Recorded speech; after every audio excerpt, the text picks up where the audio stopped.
Alright, g'day, hi, and welcome. Look at these things. They're almost all ready to go. I was going to have everything finished today,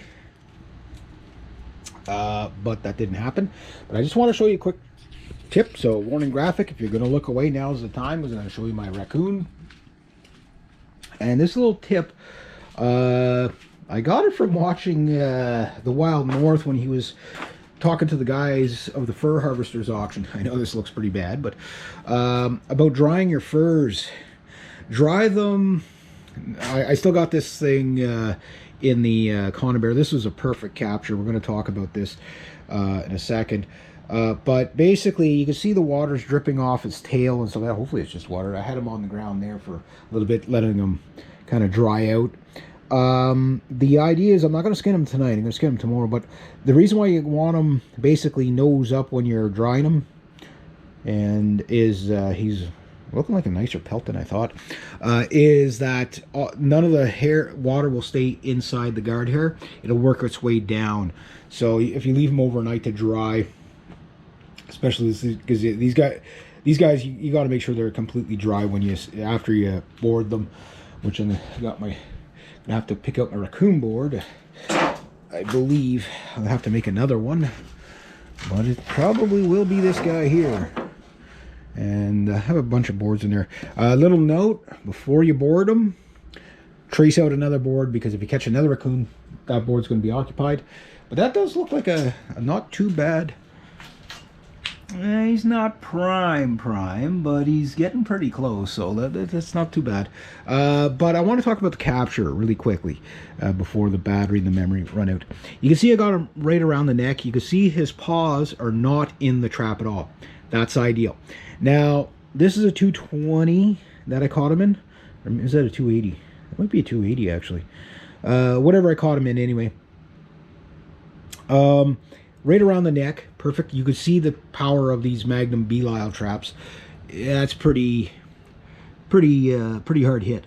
But if you look at where his nose is, and look at where the trigger is, now the trigger's a little bent from the recoil, and you look at where his head is, okay, he pretty much bullseyed that trap nose first. He was probably sniffing the trap to see what it was.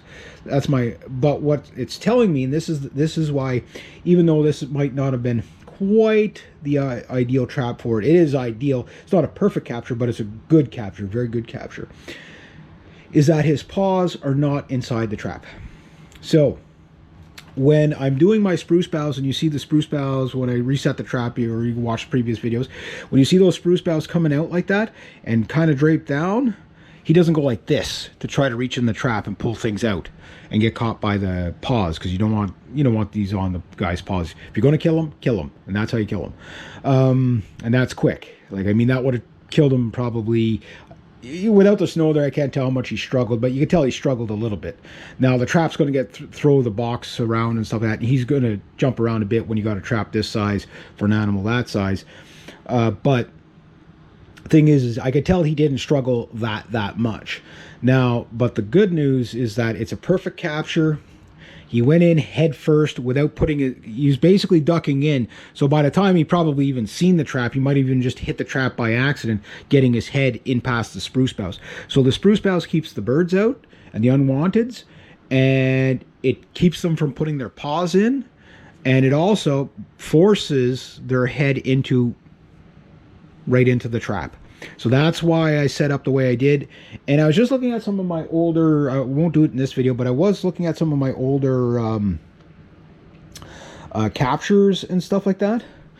And there was a lot of, when I first started getting back into it, there was a lot of kind of like what you'd call miscaptures, like unintended animals.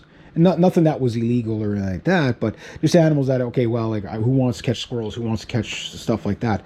And, you know, how you set your trap makes a big difference on that.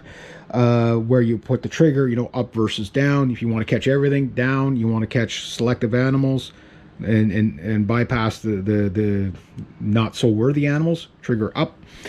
Trigger out versus trigger in.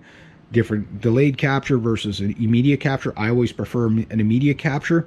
I mean, you're only talking about 1/10 of a second of a delay, but depending on the animal and their reflexes and stuff, Like if the trigger would have been on the inside where it would have caught him, it might have got a slightly better capture.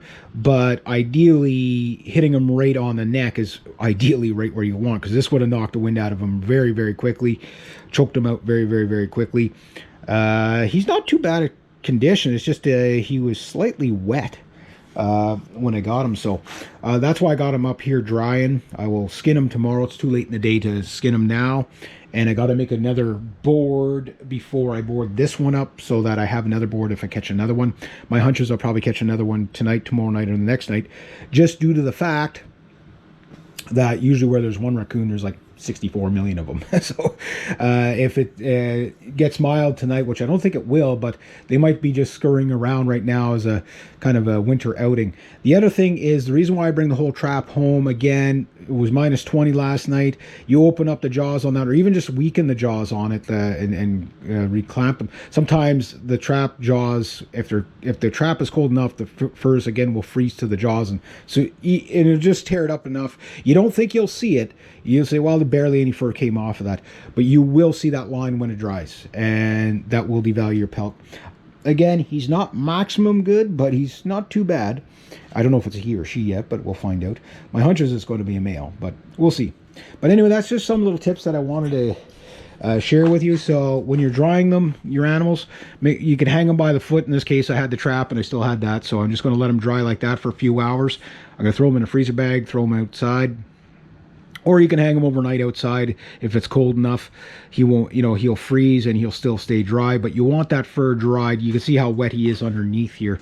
I want all that dry before I skin him and all that, because once you skin him, you got to pretty much board him, flesh him and board him right after. Even if you don't flesh him right away, once you flesh him, you want to make sure all that's dry, because if that's not dry, when you go to board him, that's what it's going to look like when you pull him off the board.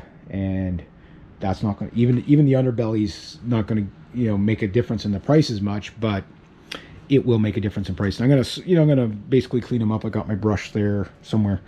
I'm gonna get them all nice and cleaned up tonight, and then I'll leave them hanging out to dry, and then and freeze. And then tomorrow I'll bring them in the morning, skin them in the afternoon, flesh them, and board them on one day. And probably tomorrow I'll probably have I have a hunch I'm gonna have a couple more of these tomorrow. Anyway, we'll see. There we go.